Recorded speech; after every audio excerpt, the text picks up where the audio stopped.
Путин, введи войска. Часто используешь этот хэштег, но если ты желаешь втянуть Россию в войну, ответь для себя. Готов ли ты наблюдать за этой войной, не глядя в монитор, а своими глазами, сидя в окопе? Думаешь, до этого не дойдет?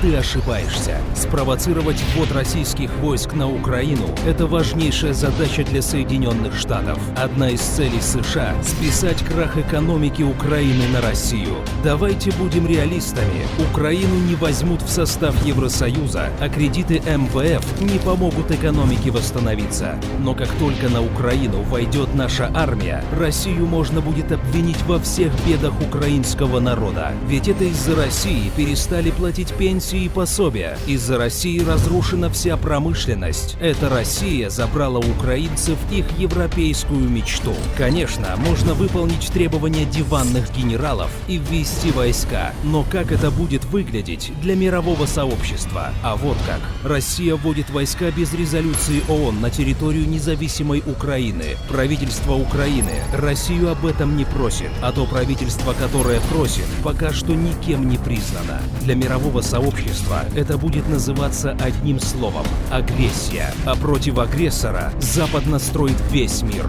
Станут ли союзники России поддерживать агрессора? Даже если мы просто введем бесполетную зону над юго-востоком Украины, американцы и НАТО могут ввести бесполетную зону уже для наших самолетов и ракет. Что если они собьют российский самолет? Как на это реагировать?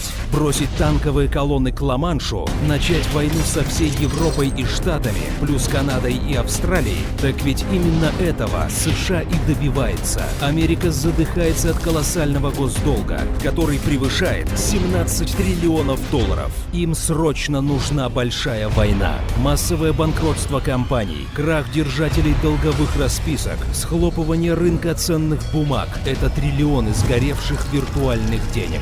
Госдолг обнулится, ВПК и экономика штатов получит новые заказы со всего мира. Это их шанс избежать неминуемое банкротство.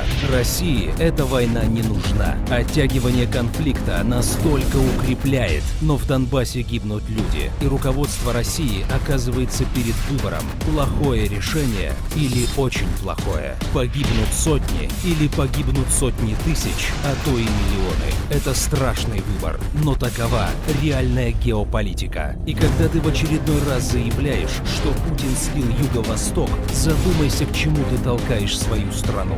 Если ты не готов с оружием в руках защищать интересы своей страны, хотя бы не нагнетай истерию. В геополитике нет места эмоциям.